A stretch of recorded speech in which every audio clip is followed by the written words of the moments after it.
Hi, Ryan. What are some of the key elements to address and verify when considering a property to be rent ready?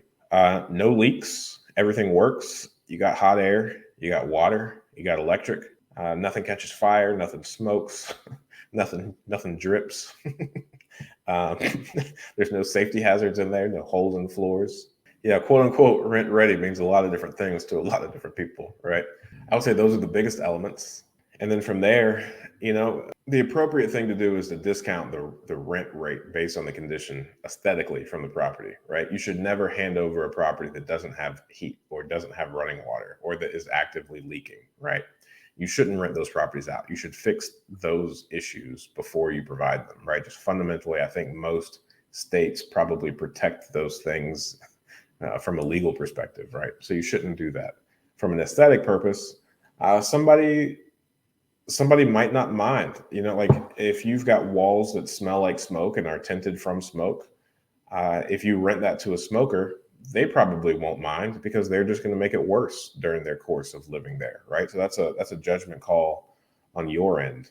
If the floors are a little bit scuffed, some people probably don't care because they have a rug that they want to put down right over that scuff. We really focus on providing above average housing. So we generally kind of go above and beyond. I put down new flooring, paint. I put in some new fixtures for two reasons. First, we want to be above average. Second, we plan on keeping these properties for 50, 75, 100 years, right? So we want to minimize the amount of maintenance calls, of issues. We want to make things a lot easier to turn, right? So it's easier to turn the vinyl planks than it is carpet.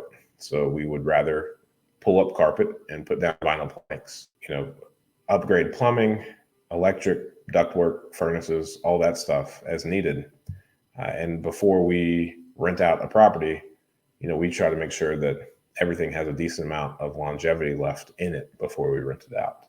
One thing that we have done a couple of times at the recommendation and request of the people is to offer kind of like we kind of call it the bargain bin, right? So kind of like Runner Gunner was talking about, we've had some properties that, we have some people that want to rent out properties for $600, $700 a month. Well, we can do that if we don't make any updates. If you don't mind some older kitchen cabinets, if you don't mind, an older bathroom, if you don't mind some older flooring, then we could rent you a property for $600 per month. So on a couple of times we have rented those out.